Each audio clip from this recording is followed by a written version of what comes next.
Well, my view is that 2012 was the election that really determined the fate of Obamacare, in the sense that once you have tens of millions of people enrolled in ACA-sponsored plans, you do have to take into account their situation in terms of what you change about the law.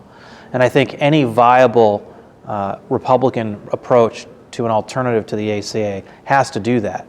If you just repeal Obamacare for everybody and throw those 20 million people into chaos and with uncertainty as to what they would actually get, I think that's highly problematic. I think you actually really do have to ensure that whatever alternative you have manages the transition for those individuals in a very carefully and well-crafted way.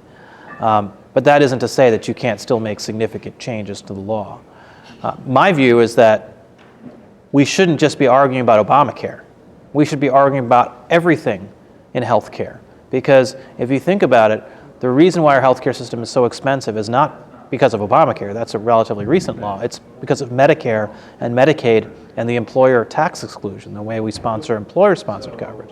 So those are the three things you have to really reform. Those programs from World War II and the Great Society, those are what are driving a lot of the problems we have. Obamacare kind of doubles down on a lot of those problems in my view, but it also provides openings for a better set of reforms.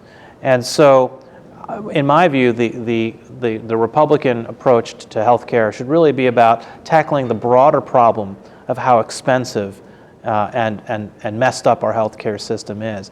And I think that both sides can win. I think too often in Washington we have this idea that for the left to win, the right has to lose, or for the right to win, the left has to lose. Our healthcare system is so messed up that both sides can win. You can expand access and coverage to the people who don't have it, while also lowering the amount of federal spending and deficit and debt problems that we have that are associated with our healthcare system. You can do both of those things at the same time. And I think that's where Republicans should be, is they should be advocating expanded access and coverage to every American, but doing so in a way that actually reduces the federal government's footprint in our healthcare system.